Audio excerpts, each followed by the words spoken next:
Hi everyone, it's Neil here. So just wanted to talk to you a little bit about life before Hashimoto's. I grew up in a place called Upper Beeding, right next to the river, and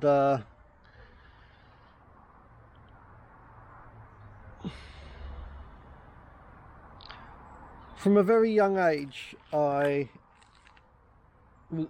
would see canoeists going up and down the river. Literally the house was I don't know, 10 feet away from the river, and you'd see canoes going up and down.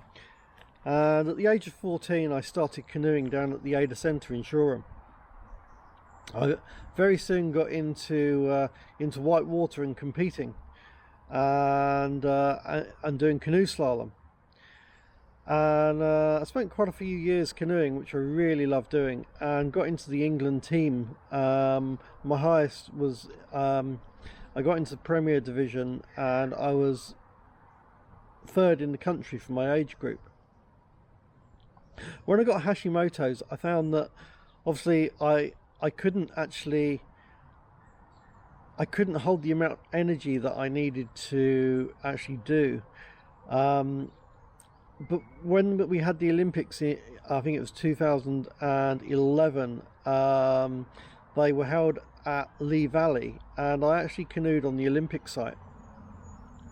A little story there. You have to do an exam to paddle on the Olympic site. So it's an assessment to check that you're capable of paddling there. We went up with some friends, and one of my friends hadn't done the assessment, and so we had actually booked an hour's paddling before my friend John's assessment.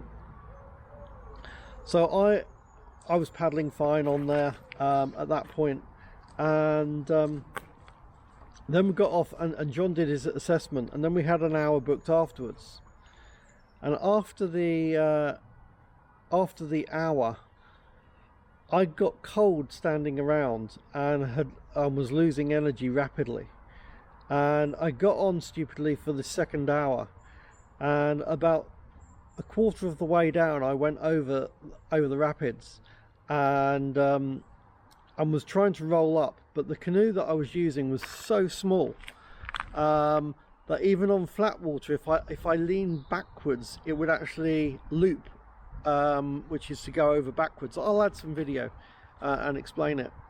And I struggled to get up, and I went up down about half the course upside down, trying to roll up and failing to, and in the end I had to bail out.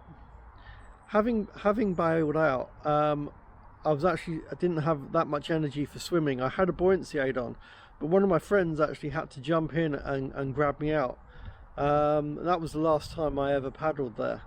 Obviously that's for most people that's quite big water, and at that point I really realized that my life was in danger if I continued to paddle on this kind of water with my illness. So it can be quite debilitating to do that kind of thing, to have done that kind of standard thing and been absolutely fine doing that kind of paddling, and to find that your illness was stopping you do something that you've really loved doing for many years. I then got into electronic mounted, actually riding a one wheel, which is an electronic board, which means it doesn't take up as much energy because the motor's actually moving you along. And the same with an electronic mountain board. Enabled me to get off around the woods without actually having to be under my own steam like if I was on a mountain bike. So yeah, there are lots of things that a lot of people with chronic fatigue and chronic illness can't do anymore, that they really love doing, and that can be very depressing. So drop some comments down below if you've got a chronic fatigue or Hashimoto's, and there's anything that you're not able to do anymore that you really miss. it's just nice to know. Well, not nice to know, but just drop some comments down. And is there anything that you've found that you now do instead of those things that you used to love doing that have helped you through what you used to do? We do actually have a road right here, and it can be quite noisy. So yeah, let me know if there's anything that you've managed to find exciting but that has replaced some activities that you used to do because of an illness that you've got, or even just because you're getting older. That's something that I'm 53 now, and I'm certainly not as young as when I used to do these activities. So anyway, hope you find it interesting, and I'll chat to you guys soon. Take care. Bye.